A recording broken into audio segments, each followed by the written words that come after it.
오늘 말씀 제목은 에베소서 1터에서 하나님 나라 누리기라고 하는 제목입니다. 1터에서 하나님 나라 누리기라고 하는 제목입니다. 일하는 목사로서 살면서 참 감사할 때가 많은데요. 그중에 특히 제가 안 해본 일을 할 때가 종종 감사와 이런 일도 있구나 하는 때입니다. 지난 2주간도 전혀 새로운 그런 일들을 해보았습니다. 그 일은 이 랜드스케이핑 회사에서 일입니다. 새롭게 지어진 타운하우스 주변에 풀과 나무를 심고 잔디를 떼고 또 잔디를 심는 일이었습니다. 처음에는 내가 왜 일을 하는 거지? 집 짓는 사람이 땅 파고 나무 심고 풀을 심고 이 멀치라고 하는데 나무 부스러기 같은 것을 삭혀놓은 나무 부스러기를 까는 일을 하면서 내가 왜 이런 일을 하는 거야? 의문이 계속 들었습니다. 물론 일손이 부족해서 이 파견식으로 하는 일이긴 하지만 왜 하필이면 내가 왜 이런 일을 하는가라는 생각에 마음이 편치 않았습니다. 그렇다고 그 일이 아주 힘들거나 버거운 일은 아닙니다. 단순하고 반복적인 일일 뿐만 아니라 어떤 중요한 스킬이 필요하지 않습니다. 그래서 그런지 이 집 짓는 것은요, 몸이 좀 힘들어도 아주 재미가 있었습니다. 근데 재미를 빼앗긴 기분이랄까요? 단순하고 그런데 마치 이 재미를 빼앗긴 것 같은 그 기분이었습니다. 그런데 그곳에서 일하는 한 친구를 만났는데 정말 열심히, 한국 사람들의 열심보다 더 열심히 친구를 만났어요. 지금은 이란이라고 부르는 이 페르시아에서 온 그런 친구였는데요. 이 친구는 도대체 쉬는 시간, 밥 먹는 시간이 언제인지 모를 정도로 일을 합니다. 한시도 나무 심는 것이나 풀 심는 것에 눈을 떼지 않고 일을 하는데요. 한편으로 보면 체력이 정말 좋은데? 또 한편으로 보면 일 중독 아니야? 라는 생각이 들 정도로 아주 부지런히 일을 하는 그런 친구였습니다. 근데 한 가지 그 친구의 단점이 있었어요. 그건 바로 눈앞에 보이면 그 일을 한다는 것이 좀 아쉬운 점입니다. 그러니까 한쪽부터 일을 해 나가면서 빠진 부분이 잘 보이면 그 부분을 메꿔가면서 일을 하면 좋겠는데 그 친구가 일을 하다가 눈을 확 돌려가지고 저기를 보니까 뭔가 거기에 일할 게 있어요. 그러면 또 거기 가서 일을 해요. 또 거기서 일을 하다가 좀 하다가 눈을 돌려서 뭐가 일 있으면 또 거기 가서 일을 합니다. 열심히는 하는데 오거나이즈가 되지 않는 것 같아요. 정돈되게 일하는 스타일이 아니라서 또 다른 쪽에서 파견되어 놓은 한 친구가 매일매일 투덜거리는 거야. 차례차례 하면 될 텐데 좀 오거나이즈 해가지고 일을 하면 좀 좋을 텐데 그렇게 하지 못한다고 막 투덜대면서 일을 하는 걸 듣게 되었습니다. 저도 차례차례 하면 좋을 텐데 라는 생각을 하게 됐죠. 그럼에도 이 친구가 일하는 방식은요, 사람들이 보던 안 보던 자신에게 맡겨진 일에 대해서는 정말 성심성의껏 하는 것에 참 도전이 되었습니다. 나무를 쓰다듬거나 나무 주변을 정리하는 것을 보면 마치 그 일을 사랑하는 것처럼 일하는 것을 보면서 그리스도인으로서 참 부끄럽고요. 성도됨에 대해 아주 깊은 도전을 받는 시간이었습니다. 그렇다고 제가 일을 못했다거나 불평만 했다는 것이 아니에요. 매일 일을 끝마치는 시간보다 훨씬 빨리 끝나기 때문에 제발 좀 천천히 좀 하라고. Don't kill yourself. Take easy. 우리가 계속해서 이런 말을 하면서 좀 이런 말을 들으면서 일을 했습니다. 단지 그 친구가 일을 대하는 자세가 진지하고 사랑스럽게 대하는 그 모습이 참 도전이 되었다는 거죠. 오늘 말씀으로 돌아와서요. 바울 사도는 교회 안에서 서로의 관계에 대한 세 번째 예를 들어서 설명하는 내용이 오늘 말씀이에요. 그러니까 맨 먼저는 에베소서 5장에서 아내들아 라고 하면서 아내와 남편의 관계로 교회를 대하시는 하나님의 마음과 교회로서 우리 자신의 태도가 어떠해야 되는지에 대해서 말씀하지 않았습니까? 그 다음에는 자녀들아 라고 부르면서 부모를 향한 그 순종, 즉 잘 들어야 한다는 것을 말씀했습니다. 이런 바울의 설명을 보면서요, 우리가 흔히 경험할 수 있는 현장인 가정에서 남편과 아내, 그리고 부모와 자녀로 가장 밀접하고 이해하기 쉽게 교회와 하나님과의 관계를 설명하고 있다는 것을 알 수가 있죠.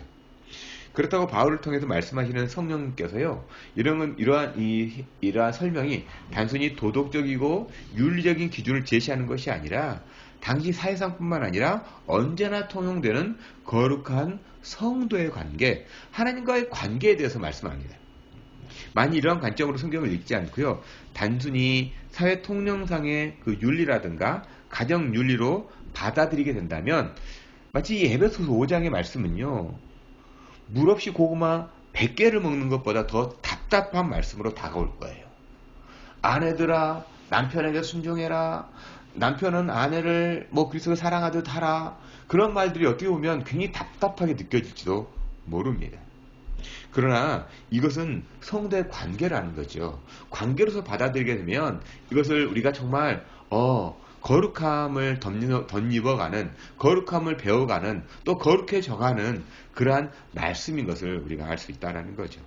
그렇기 때문에 오늘 본문이 있는 에베소서 6장과 골로새 3, 4장을 보면, 골로새 3, 4장에서요, 말씀하는 이 주인과 종이요, 고용인과 피고용인, 그리고 지배층과 피지배층이라고 하는 이 분법적으로 나눠 읽게 되면요, 그러면 이 성경은 당시의 사회라든가 최근에 그런 이 사회 계급이 있었던 사회에서는 어떻게 보면 좀 강압적으로 들려오는 말씀이 될 수 있어요.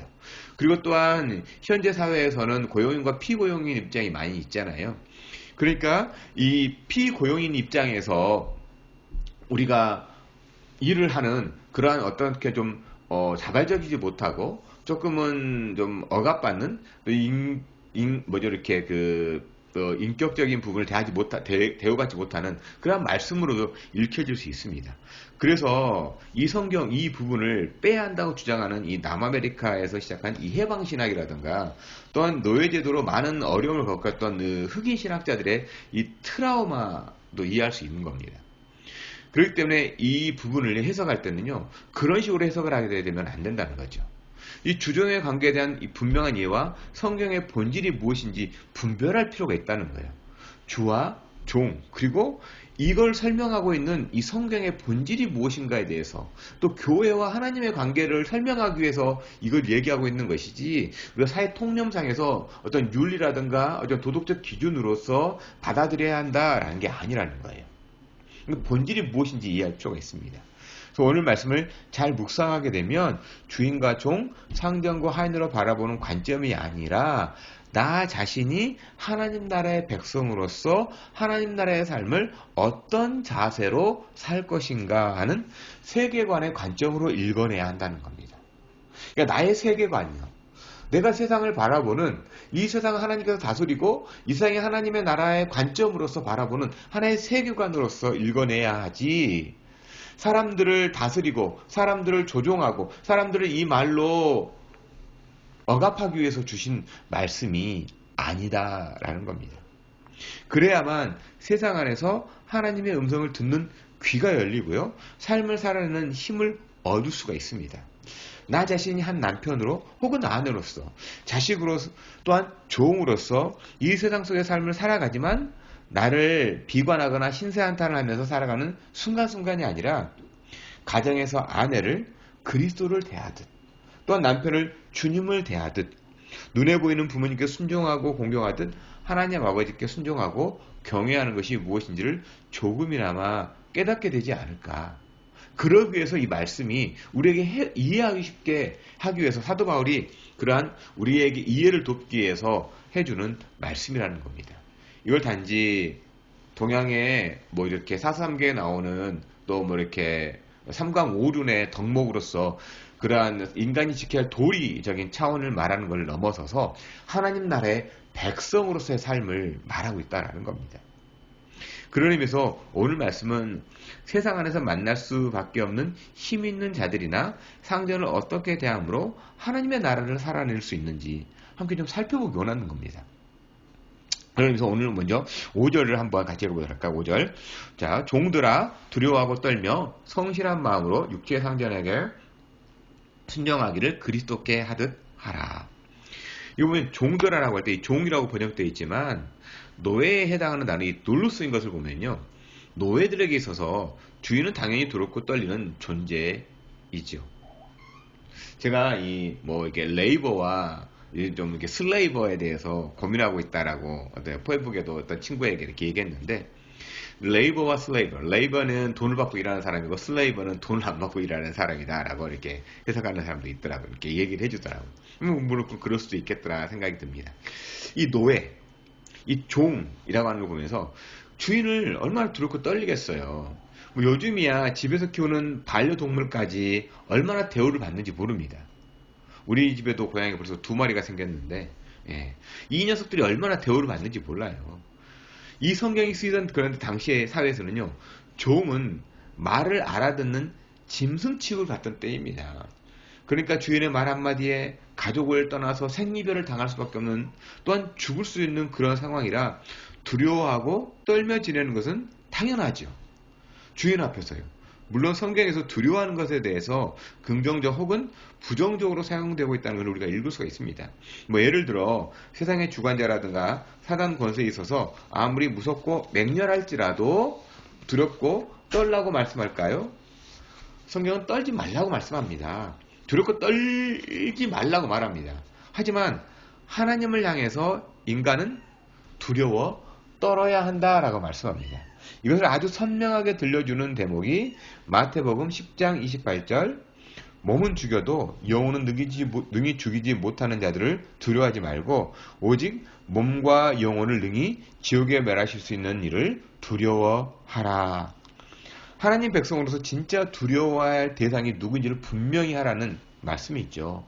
몸은 죽여도, 즉 보고 듣는 것, 만지는 세상의 모든 것을 두려워하지 말고 보이지 않는 영혼까지도 멸하실 수 있는 하나님을 두려워해야 한다고 하는 겁니다. 그러면서 제자들을 훈련하시는 그 대표적인 장면 중에 하나가요, 이 말씀을 묵상하면서 떠오르는 장면이 바로 풍랑이 있는 갈릴리 호수였습니다. 마가복음 4장에 보시면 예수님께서 몰려온 무리들에게 하나님 나라의 비밀을 말씀하시고, 겨자씨만한 것들이, 겨자씨 같은 믿음이 있으면 그것이 하나님의 나라를 이룬다라고 예수님께서 말씀해 주시는 그 대목이 있습니다. 그리고 바로 그날 저녁에 제자들을 독촉해서 갈릴리 호수 건너편으로 가자고 말씀하시죠. 그래서 제자들이 배를 저어가는데 갑자기 어마어마한 풍랑을 만나지 않습니까? 근데 여기서 참으로 이해가 되지 않는 부분이 하나 있어요.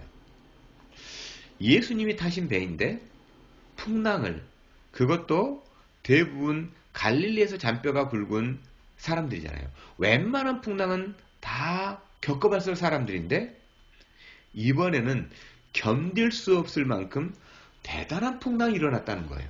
이것이 참 이해가 되지 않아요. 예수님이 타신 배인데 풍랑이 일어난다. 그런 의미에서요, 예수님께서 함께 하시면 풍랑이 없다. 예수님께 함께 하시면 두렵고 떨리는 상황을 만나지 않는다. 이건 복음이 아니다라는 겁니다. 이 말은 사실이 아니죠. 예수님과 함께하는 삶에도 풍랑은 일어납니다. 심히 두려워 떨 만큼 무서운 일이 일어날 수 있지요. 그런데 더 이상한 것은 예수님께서 주무신다는 거예요. 얼마나 피곤하시면 그럴 수 있을까라고 생각할 수 있지만 물이 넘쳐 배 안으로 들어오고 축축하면 잠이 오지 않을 텐데 예수님은 주무시고 계신다는 것이 참 이해가 되지 않습니다. 또한 극심한 풍랑을 만났다면 두려워하는 것은 당연하잖아요. 근데 예수님께서 풍랑을 잠재우시곤 제자들에게 뭐라고 말씀하실까요? 마가복음 4장 40절이에요. 이 제자들에게 이르시되 어찌하여 이렇게 무서워하느냐? 너희가 어찌 믿음이 없느냐 하시니.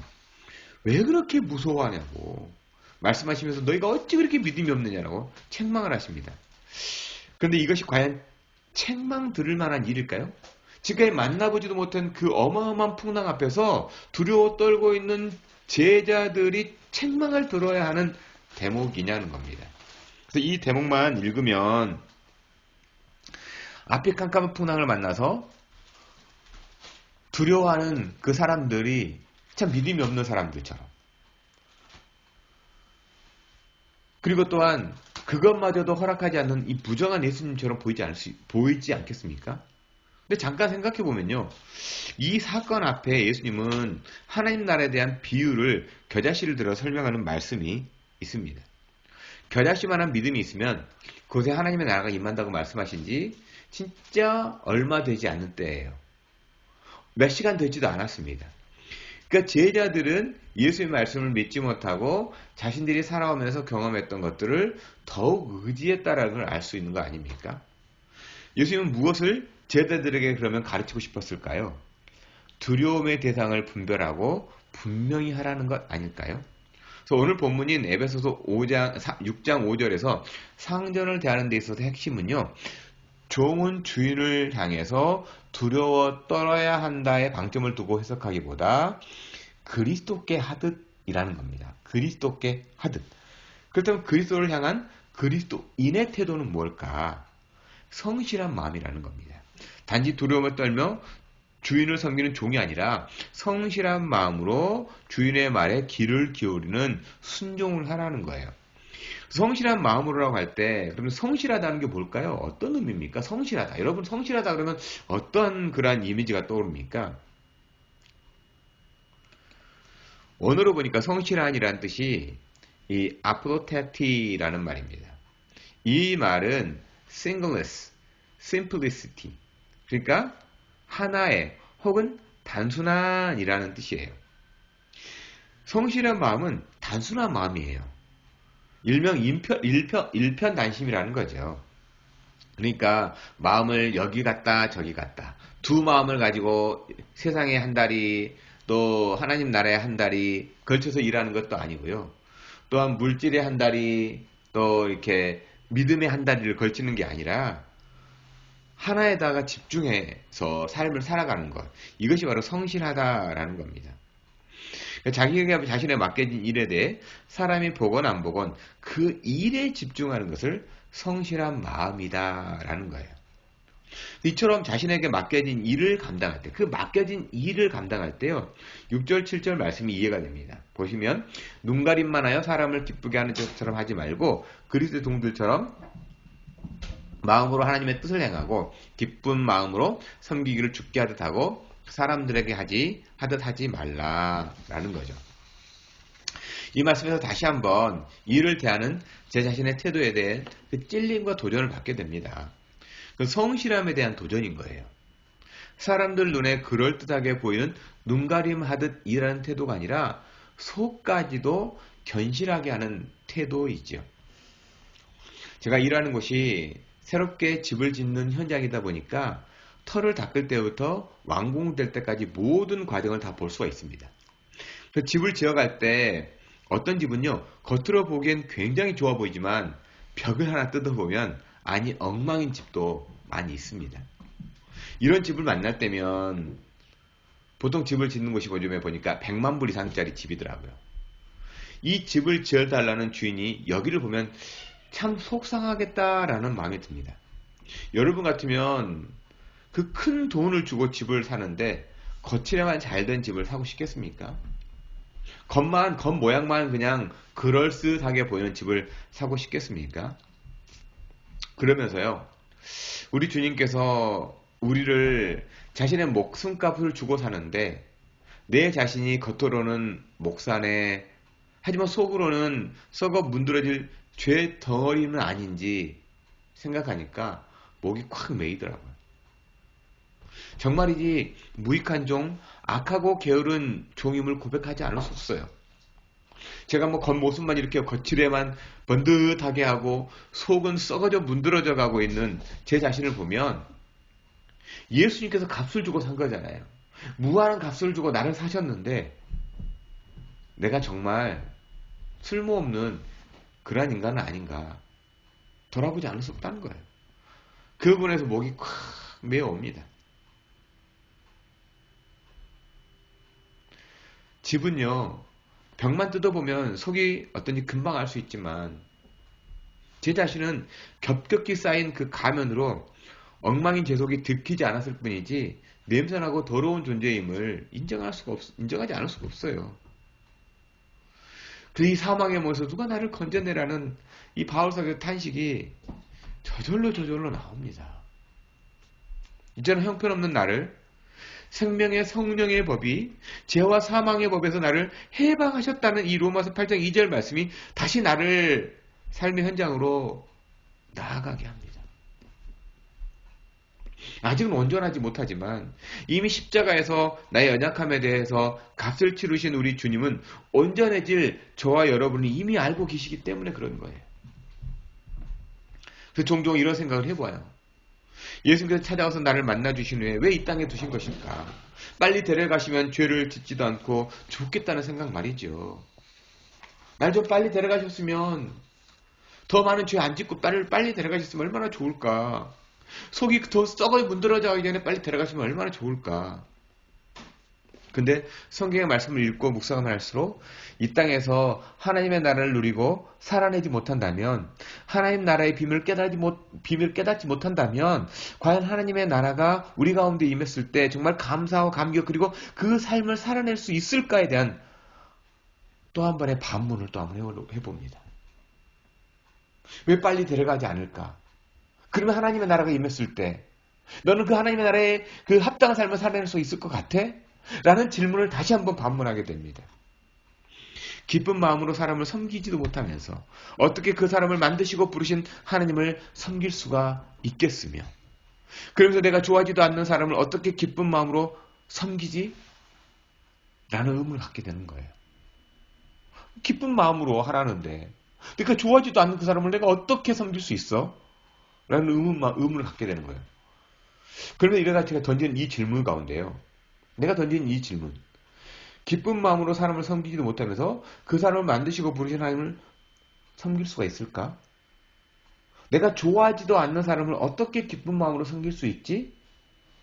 이 질문이 떠올랐는데 흔하게 할 수 있는 질문이잖아요. 내가 좋아하지도 않는 사람을 여러분은 섬길 수 있습니까? 물론 돈을 준다면 어떻습니까?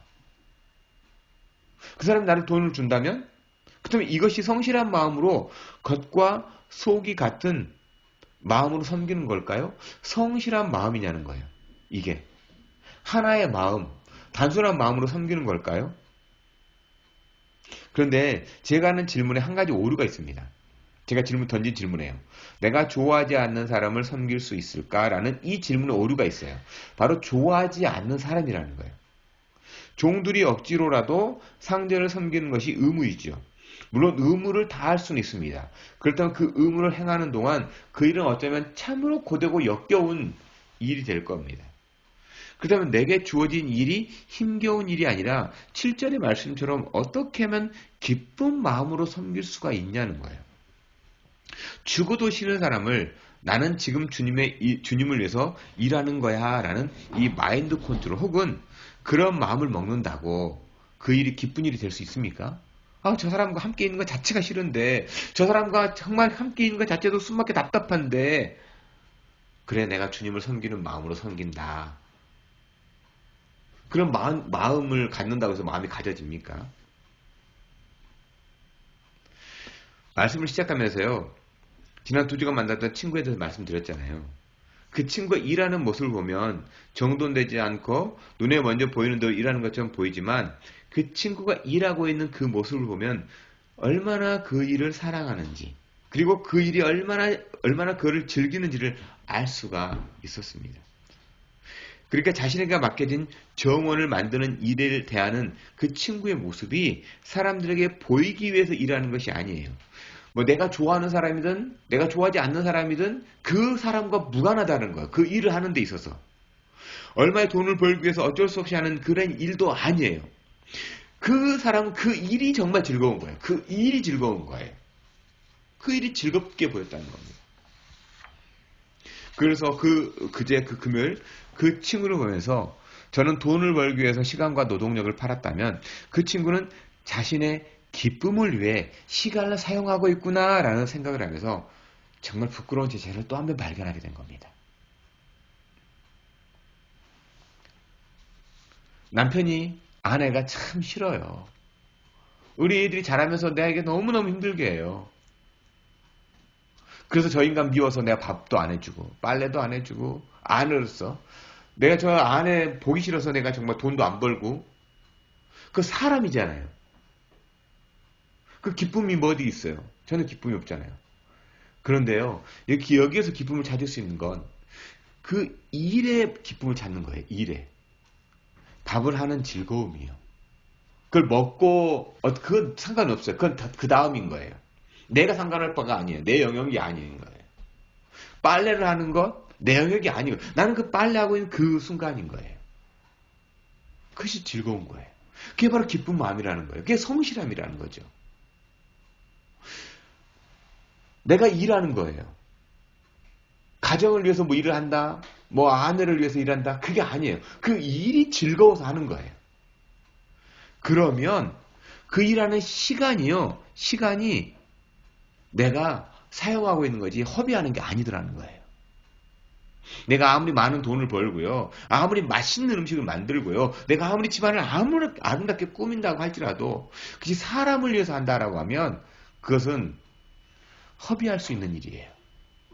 내가 사랑하는 사람을 위해서 이거 한다. 사랑하는 사람이잖아요. 그럼 오래 못 가요. 근데요, 내 이 일이 즐거워서 하는 거예요. 그럼 그것이 바로 부르심이 자리인 거예요. 그게 부르심의 자리인 겁니다. 주부는 주부로서의 부르심이 있는 거고요. 남편은 남편으로서의 부르심이고 자녀는 자녀로서의 부르심이 있는 거예요. 그 일을 할 때 그걸 바로 시간을 사용하고 있고 기쁨의 일을 하고 있다는 겁니다. 그게 다른 사람을 위해서 일하는 모습을 보이는 어리석은 자가 아니라 자기 자신 앞에 참되고 진실한 기쁨을 누리도록 이 땅에 우리에게 할 일을 남겨두신 하나님을 발견하게 되더라는 거예요. 이 일의 즐거움을 찾는 거예요. 이 일의 즐거움을. 그 일을 통해 하나님의 나라가 증거되고 전파된다고 하는 어떤 이상적인 목적뿐만이 아니라 나에게 주어진 그 일, 아이를 돌보고 가정을 돌보고 봄이 되면 땅을 파고 여름이면 작물을 다듬고 가꾸면서 가을이면 결실하기까지 그 일하는 그 수고가 감사와 기쁨이 되도록 우리에게 그래서 일이라고 하는 기회를 주신 건 아닐까. 일하는 즐거움을 모르는 사람은요, 하나님께서 베풀어 주신 것에 대한 즐거움을 모르는 사람일 거예요. 그래서 8절, 이는 각 사람이 무슨 선을 행하든지 종이나 자유인이나 주께로부터 받은 줄을 알미라. 선을 행하든지, 즉 하나님께서 맡겨주신 그 일에서 기쁨을 누리는 사람에게 기쁨을 베푸시는 하나님의 선물을 받은 거예요. 내가 기뻐해요? 내가 어떤 일을 하는데 마음이 참 기뻐요. 좋아요? 이미 벌써 하나님께 선물 받은 거예요. 이것을 나중에 받는 선물이 아니에요. 이건 나중에 받는 선물이 아니에요. 일하면서 누리는 그 기쁨이 선물이라는 겁니다. 여러분 지금 하고 있는 그 일이 어쩔 수 없이 하는 일이십니까? 왜 어쩔 수 없이 하는 일일까요? 목구멍이 포도청이라 먹고 살아야 하니까 일할 수밖에 없습니까? 맞습니다.